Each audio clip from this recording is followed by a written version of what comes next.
তিনটে দিন তাদের জেলে কাটাতে হয়েছে। মায়ের চক্ষুদান করেছিলেন আমির চাঁদ শেখ এবং এই অপরাধেই তাকে গ্রেপ্তার করা হয়েছিল।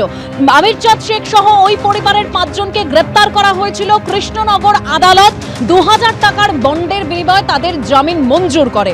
এবং একেবারে এক্ষেত্রে কিন্তু পুলিশের অতি সক্রিয়তা নিয়েও প্রশ্ন উঠে যাচ্ছে। ঠিক কি ঘটেছে আরো বিস্তারিত আমরা সরাসরি একবার জানবার চেষ্টা করবো। আমাদের প্রতিনিধি পার্থপ্রতিম ঘোষ আমাদের সঙ্গে রয়েছেন। পার্থ, দেখো, বিভিন্ন সময় একেবারে বিজ্ঞাপন দেওয়া হয়, বিভিন্ন সময় অ্যাওয়ারনেস প্রোগ্রাম করা হয় যে অঙ্গ দান করার জন্য, কিন্তু এখানে অঙ্গ দান করে যে সমস্যা সেটা হচ্ছে যে একজন ছেলে তার মায়ের অঙ্গ দান করেছিলেন, চক্ষু দান করেছিলেন, অঙ্গীকার নিয়েছিলেন, যিনি হচ্ছে একজন প্যারা টিচার সমাজকর্মী। তার জায়গা হয়েছে এই কৃষ্ণনগর সংশোধনাগার। সেই সংশোধনাগারে গত 3 দিন ধরে সংশোধনাগারে রয়েছেন এবং আজকে আদালত থেকে জামিন পেয়েছেন। এবং যে বিষয়ে অভিযোগ যে কি না, পুলিশের কাছে একটা অভিযোগ গিয়ে পৌঁছায় যে এলাকা থেকে, এবং যেই আমির চাঁদ শেখ তারা এলাকার থেকে একটা অভিযোগ, স্থানীয়রা অভিযোগ করেন, পুলিশ জানাচ্ছে তার একটা আত্মীয় অভিযোগ করেছিল যে আমির চাঁদ শেখ এই যে মায়ের চক্ষু দান করে সেই চোখ বেঁচে দিয়েছে। অভিযোগ করেছিলেন যে অঙ্গ বিক্রি করে দিয়েছে এবং তারপরে সেই অভিযোগ এবং অভিযোগের পরে এলাকায় একটা উত্তেজনা পরিস্থিতি তৈরি হয়েছিল। তার বাড়িতে ভাঙচুর হয়, আমির চাঁদ শেখদের উপরে হামলার মতো ঘটনা ঘটে। কিন্তু তারপর কি হলো, পুলিশের বিরুদ্ধে একটা অতি সক্রিয়তার অভিযোগ উঠছে, যেটা হচ্ছে আমির চাঁদ শেখ সহ তার পরিবারের 5 জনকে পুলিশ গ্রেপ্তার করেছে এবং এক্ষেত্রে পুলিশ জানাচ্ছিল কাগজ তারা ঠিকমতো দেখাতে পারেনি। আমার সঙ্গে এক ব্যক্তি রয়েছেন যিনি হচ্ছেন একেবারে ওই দিনকে আমির চাঁদ শেখের বাড়িতে আপনি গেছিলেন এই কর্নিয়া সংগ্রহ করার জন্য। হ্যাঁ, আমির চাঁদ শেখের বাড়িতে আমি শান্তিপুর মরমীর অজয় দে মেমোরিয়াল আই কালেকশন সেন্টারের পক্ষ থেকে কর্নিয়া সংগ্রহের জন্য গিয়েছিলাম। এক্ষেত্রে আপনাকে পরিবার থেকে জানানো হয়েছিল? হ্যাঁ, পরিবার থেকে আমাদেরকে অনুরোধ করা হয়েছিল ফোনে যে আপনারা আসুন, আমার মা প্রয়াত হয়েছেন, কর্নিয়াটা সংগ্রহ করে নেবেন। কর্নিয়া সংগ্রহ করলেন, কোনো নিশ্চয়ই কোনো গাইডলাইন রয়েছে? হ্যাঁ, আমাদের এনপিসিবি গাইডলাইন রয়েছে, national programme for control of blindness. সেই গাইডলাইন অনুসারে আমরা সম্পূর্ণ কাজটা করি। সেই গাইডলাইনে কি রয়েছে? মানে গাইডলাইনে বলা আছেন ওনার যারা ওয়ারিসান থাকবেন, মৃত ব্যক্তির ওয়ারিসানরা যে কেউ অনুমতি দিতে পারেন, অনুমতির ভিত্তিতে আমরা কালেকশন করতে পারি। করেছি, হ্যাঁ, আমরা কালেকশনটা করেছিলাম। তার পরবর্তীকালে আপনাদের সঙ্গে পুলিশ কোনো যোগাযোগ করেছে? না, আমাদের সঙ্গে পুলিশ কোনো যোগাযোগ করেনি। এই গ্রেপ্তারির আগে যখন পুলিশ যখন গ্রেপ্তার করলো, তারপরে বা তার আগে পুলিশ যোগাযোগ করেছে? না, আগে পরে এখনো পর্যন্ত পুলিশ আমাদের সঙ্গে কোনো যোগাযোগ করেনি। মানে যে কালেকশন হয়েছে সেটা সম্পূর্ণ নিয়ম মেনে হয়েছে? একদম সম্পূর্ণ নিয়ম মেনে হয়েছে। আমাদের প্রথামাফিক মুর্শিদাবাদ মেডিকেল কলেজে জমা দেওয়ার সিস্টেম আমরা সেটাও করেছি। মুর্শিদাবাদ মেডিকেল কলেজ রিসিভ করে দিয়েছেন, সার্টিফিকেট দিয়েছেন, একদম গাইডলাইন মেনেই হয়েছে। তার পরবর্তীকালে কোনো যোগাযোগ পুলিশ এখনো পর্যন্ত কোনো যোগাযোগ যে করে গাইডলাইন মেনে হয়েছে না হয়নি সেই বিষয়েও জানতে চান? না, কিচ্ছু জানতে চাইনি। সবথেকে আশ্চর্যের বিষয় এই জায়গাতেই যে তিনি বলছেন যে এনপিসিবির যে গাইডলাইন, সেই গাইডলাইন মেনে একেবারে তিনি কর্নিয়া সংগ্রহ করেছিলেন। মুর্শিদাবাদ মেডিকেল কলেজের যে জায়গায় চোখটা সংগ্রহ করা হয়েছিল সেখান থেকে কিন্তু পরিবারকে ধন্যবাদ জানানো হয়েছে। বলা হচ্ছে যে এই আমির চাঁদ শেখের মায়ের যে চোখ দান করেছিলেন, সেই চোখের দান করার পর 2 জন এমন দৃষ্টিহীন তারা কিন্তু দৃষ্টি ফিরে পেয়েছে এবং তার পরবর্তীকালে আমির চাঁদ শেখদেরকে কোথায় আশ্রয় হয়েছে, তাদেরকে এই জেলের মধ্যে তাদেরকে আশ্রয় হয়েছে 3 দিনের জন্য। এবং আজকে এই গোটা বিষয়ের পর যখন 8 তারিখে আমির চাঁদ শেখের মা প্রয়াত হন, তার পরবর্তীকালে 9 তারিখে গ্রেপ্তার করা হয়। গ্রেপ্তার করে যখন তাদেরকে জেলে আদালতে পেশ করানো হয়েছিল, অভিযোগটা কি ছিল যে মায়ের অঙ্গ চুরি করেছে ছেলে এবং তার পরিবারের সদস্যরা।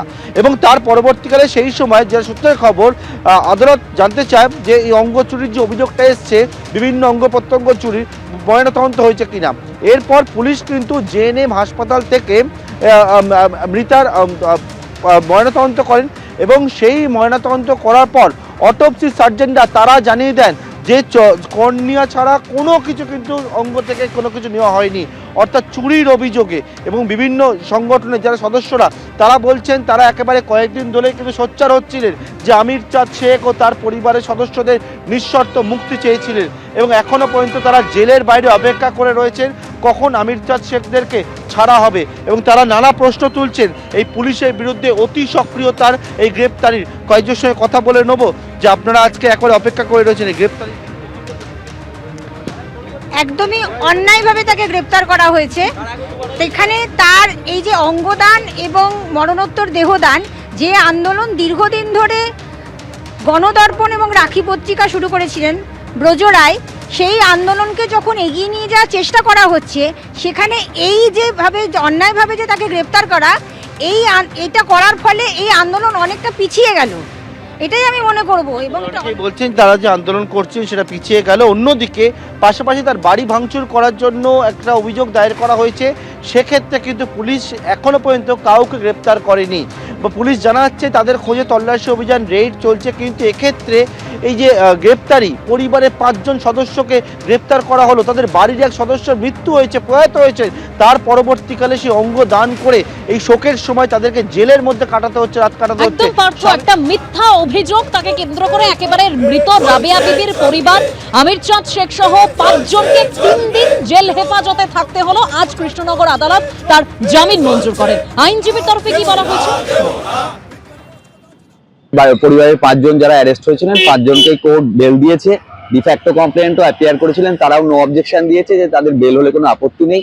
পুলিশও সিডি পাঠিয়েছিলেন, সিডি দেখে সরকারি উকিলবাবু শুনে এবং ডিফ্যাক্টো কমপ্লেন্ট উকিলবাবু আমার শুনে কোর্ট আজকে 5 জন আসামিকেই 2000 টাকা টু সিওরিটি রেজিস্টার সিওরিটিতে জামিন দিয়েছে।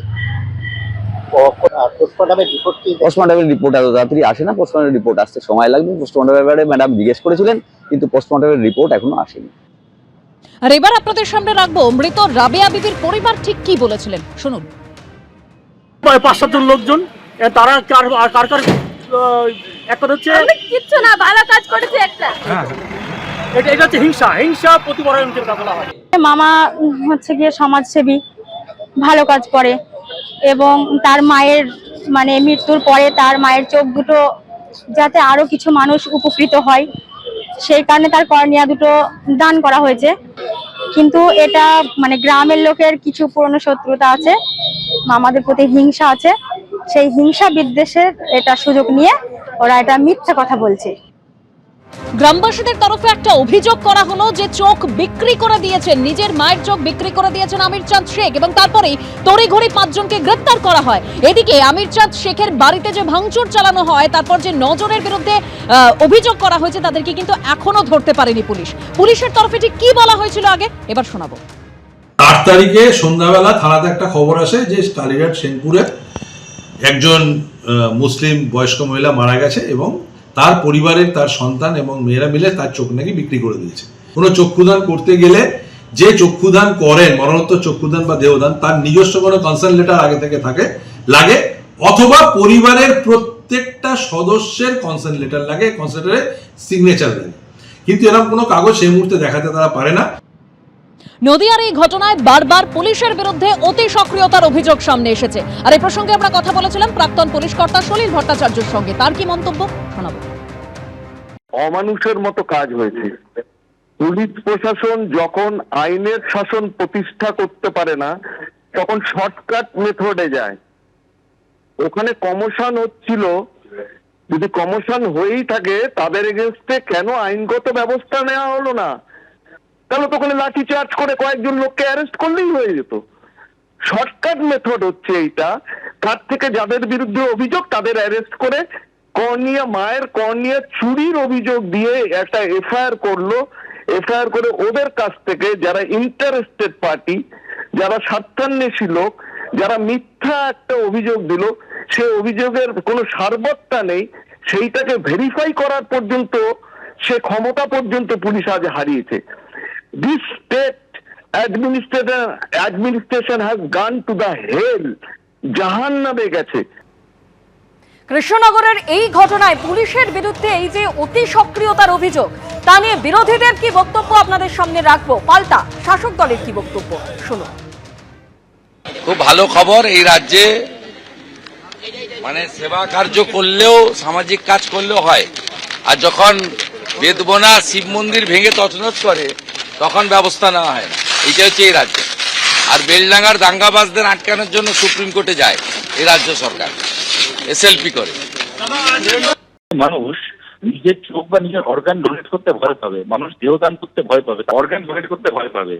নিজের চোখ ডোনেট করতে, নিজের কোনো অর্গান ডোনেট করতে বা নিজের মৃত্যু মরণোত্তর দেহদান করতে মানুষ ভয় পাবে, কারণ মানুষের মনে যে আমার শেষ ইচ্ছা পূরণ করতে গিয়ে আমি চলে যাব, আমার মৃত্যুর পরে আমার সন্তানকে অর্গানিতে করতে হবে।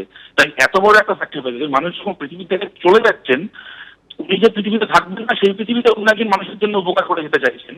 মানুষের যে একটা পবিত্র সদিচ্ছা, সেইটার পথ বন্ধ হয়ে যাবে মমতা ব্যানার্জির পশ্চিমবাংলায় পুলিশের এই ভূমিকার জন্য। আমরা চাই দৃষ্টান্তমূলক শাস্তি এই পুলিশ বাহিনী এবং এই মিথ্যে অভিযোগ, যার তারা মিথ্যে অভিযোগে এই ভদ্রলোকের হয়রানি হলো, তারা যেন দৃষ্টান্তমূলক শাস্তি পায়। ঘটনা হয়েছে, সেই ঘটনা নিশ্চিতভাবে অনাকাঙ্ক্ষিত।